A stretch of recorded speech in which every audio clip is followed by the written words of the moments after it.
hamba-hamba Allah yang diistimewakan oleh Allah itu kadangkala Allah memberi gelar-gelar tertentu. Itulah sehingga kita sering mendengarkan ada istilah untuk orang-orang yang menjadi kekasih Allah. Nabiullah Ibrahim itu diberi dengan gelar Khalilullah, atau orang yang disayang oleh Allah. Sahabat Nabi juga seperti itu. Ada yang diberi gelar, dan gelar itu melekat.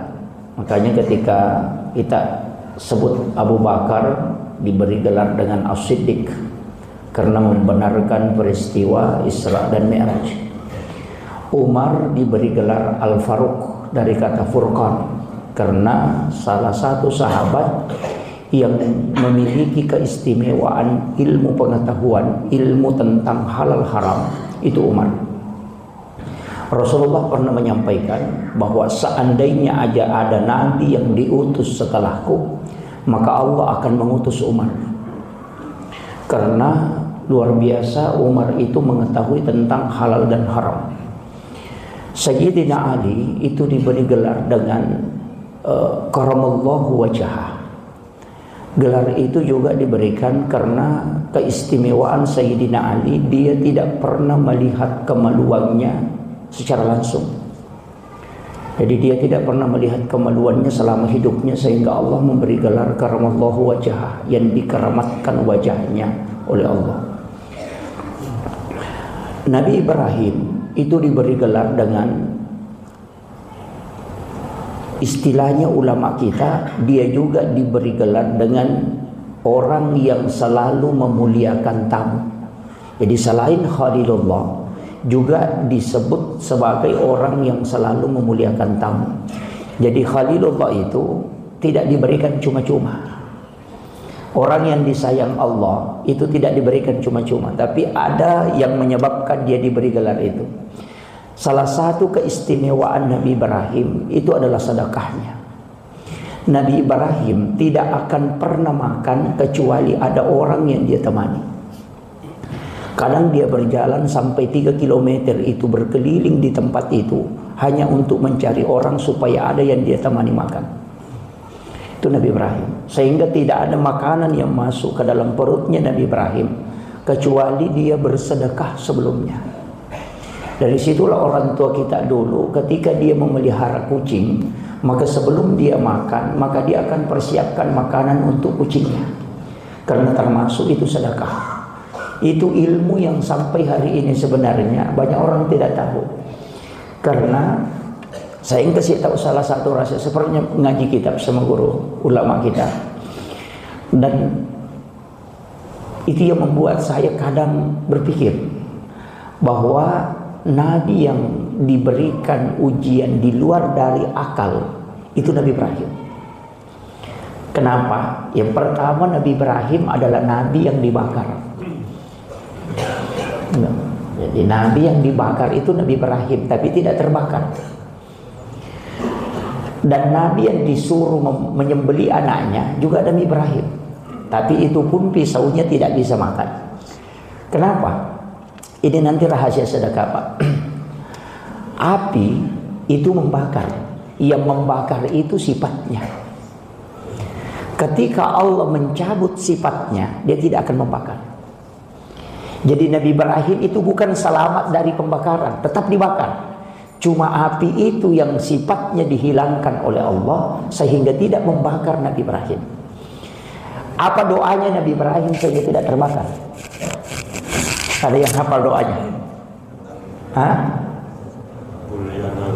Kulna ya narukuni bardan wasalaman. Itu bukan doanya Ibrahim. Bukan. Itu ucapan Allah, kalamullah setelah Ibrahim baca doa.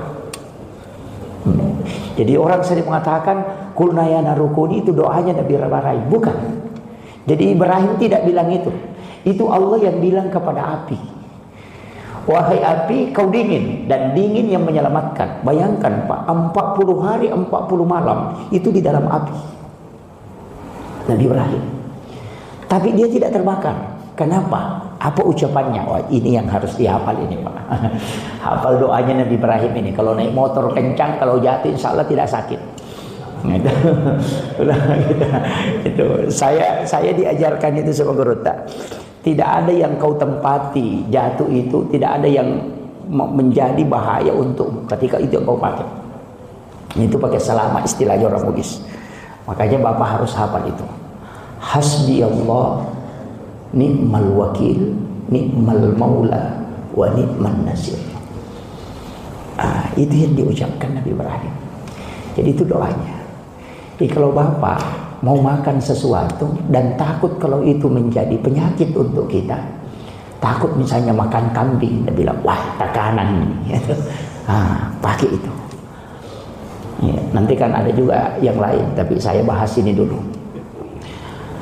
Jadi nanti rahasianya Nabi Ibrahim itu kenapa tidak terbakar oleh api? Karena tidak ada makanan yang masuk ke dalam tubuhnya kecuali dia sudah sedekah. Orang yang selalu mengeluarkan sedekah itu tidak akan terbakar. Kuncinya itu Pak. Kalau ada harta yang terbakar, ada rumah yang terbakar, ada pasar yang terbakar, kalau tempat kita terbakar, itu perlu dipertanyakan. Karena api tidak akan pernah membakar sesuatu yang Allah sudah jaga. Tidak mungkin. Nabi Ibrahim, jangankan hartanya, tubuhnya saja, yang setiap makanan yang mau masuk dia sedekahkan, maka dia tidak akan terbakar. Jadi bukan tubuhnya Ibrahim yang kuat, tapi api yang dicabut sifatnya. Saya pernah dengarkan langsung kisahnya Guru Kiai Haji Abdul Muin Yusuf, kali Sidemring istilahnya, pendiri Pondok Pesantren Al-Urwatul Wusta, bersama dengan Bapak Kahar Musakkar. Mungkin ada yang tahu kalau Pak Kahar Musakkar. Ketika dikepung oleh tentara dengan jarak kurang lebih 7 meter, karena dia di sungai mandi, kemudian dikepung oleh tentara, itu satu peleton yang kepung, dan itu senjata sudah ditodongkan. Tapi Guru Kiai Haji Abdul Muin Yusuf dengan Pak Kahar Musakkar adalah orang yang akidahnya kuat, sehingga dia mengatakan begini, bagaimana, apa yang kita harus lakukan? Jadi Guru Kiai Muin mengatakan, kasih tahu Pak Kahar, kalau kau mati saya juga harus mati, kalau saya mati kau juga harus mati. Dia bilang kalau begitu kita baku rangkul. Jadi dia baku rangkul kemudian ditembak. Bayangkan satu tentara, satu peleton tentara yang tembak sampai habis pelurunya, dan itu selamat. Pak Kahar Musakkar itu sampai seluruh pakaiannya itu hitam dan bocor, tapi tubuhnya tidak ada satupun yang lecet. Guru Kiai Haji Abdul Muin Yusuf pakaiannya pun tidak kena peluru. Tapi Guru yang langsung, karena ketawaduannya beliau, langsung kasih tahu Pak Kahar ketika tentara ini sudah pergi karena sudah kehabisan peluru. Tentara ini pergi, langsung tanya Guru itu tanya Pak Kahar, dia bilang, wah hebat sekali pakaianmu ini. Dia bilang, hebat sekali baca-bacamu Pak Kahar. Bisanya itu bajumu hitam semua bocor tapi badanmu tetap utuh. Pak Kahar bilang, Pak Kahar Musakkar bilang, lebih hebat yang kau pakai, karena bajumu saja tidak robek. Jadi makanya Pak Kahar napodang dia kasih tahu Guru tak, ya asik pi pakaianmu iko, iya na sesap mau baju juku ya, kau mau baju jumu dia tu gak sobek. Artinya baju yang kau pakai ini tidak ada yang rusak, ini saya masih rusak pakaianku. Jadi Guru Kiai Muin bilang, kasih tahu saya apa yang kau pakai. Pak Kahar bilang, iya saya akan kasih tahu, kalau kau juga kasih tahu apa yang kau pakai. Makanya dua orang ini menyampaikan, ini disampaikan oleh Guru Profesor Dr. Rahim Arsyad ketika haulnya Guru dan Guru yang cerita langsung itu kepada beliau. Dia mengatakan begini, Pak Kahar itu mengatakan, ketika saya tadi melihat senjata sudah ditodongkan, saya yakini dalam hati bahwa senjata itu adalah manusia yang buat, sedangkan tubuhku Allah yang buat. Tidak mungkin lebih tinggi itu yang manusia buat daripada Allah. Sehingga bajunya robek karena bajunya buatan manusia. Itu aja. Makanya itu. Tapi Guru Kiai Muin, Pak Kahar tanya, apa yang kau pakai? Guru Kiai Muin itu tidak ada baca-baca. Dia cuma bilang, biar semua orang berkumpul mau mencelakai saya, tapi kalau Allah tidak izinkan, maka aku masih selamat. Dan itu terbukti, Pak. Jadi tidak ada bacanya. Jadi ulama pakai itu, tawakal. Nabi Ibrahim pakai itu, Pak. Bayangkan Nabi Ibrahim diuji dengan 2 ujian besar. Yang pertama dibakar. Menurut akal sehat pasti terbakar, tapi tidak. Kenapa? Karena Allah cabut sifatnya api yang membakar. Yang kedua, ketika anaknya disuruh untuk disembelih, maka dia sembelih. Tapi ketika dia sembelih, pisau tidak bisa mengiris kulitnya. Anaknya Nabi Ibrahim.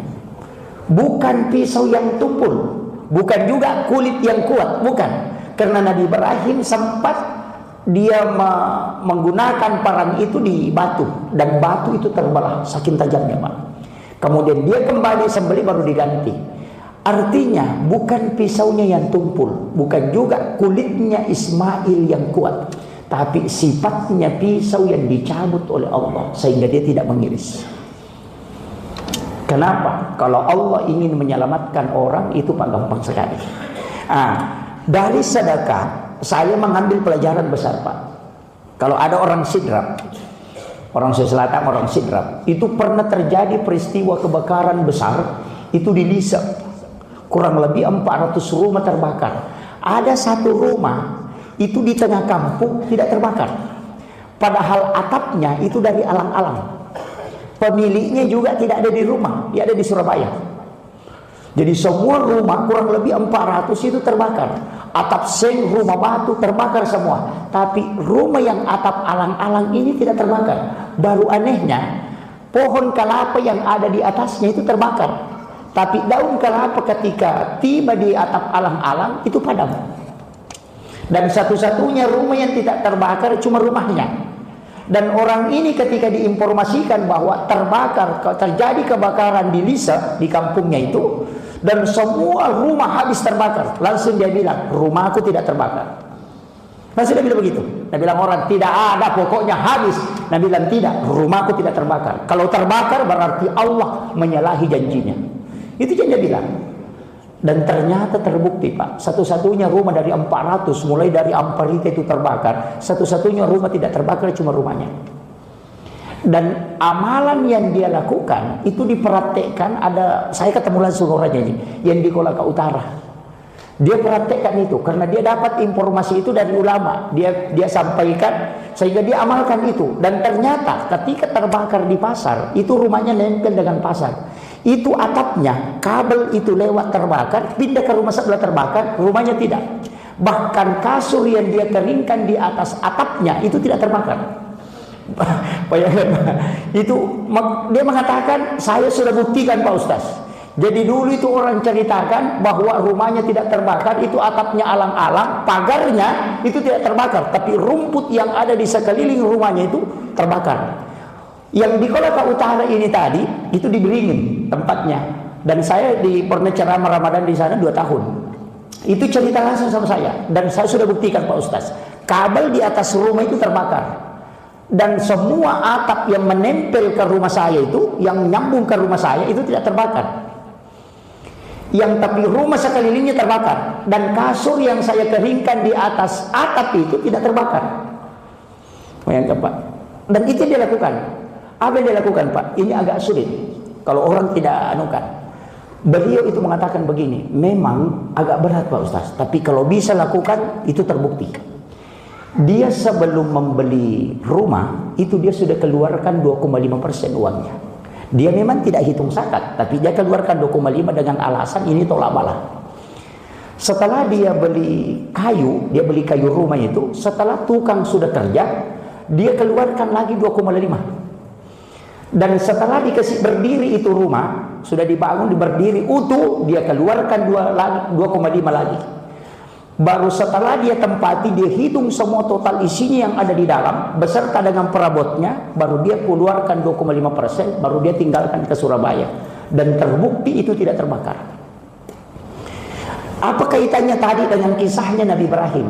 Setiap makanan yang akan masuk di perutnya Nabi Ibrahim itu dia tidak masukkan kecuali dia bersedekah dengan memberikan ke orang. Dan ternyata makanan yang masuk ke tubuhnya menyebabkan juga tubuhnya tidak terbakar. Kenapa? Api tidak akan memakan sesuatu yang Allah sudah jaga. Itu kuncinya, Pak. Makanya Bapak Ibu sekalian, saya kasih tahu, tolak bala yang paling kuat itu sebenarnya sedekah.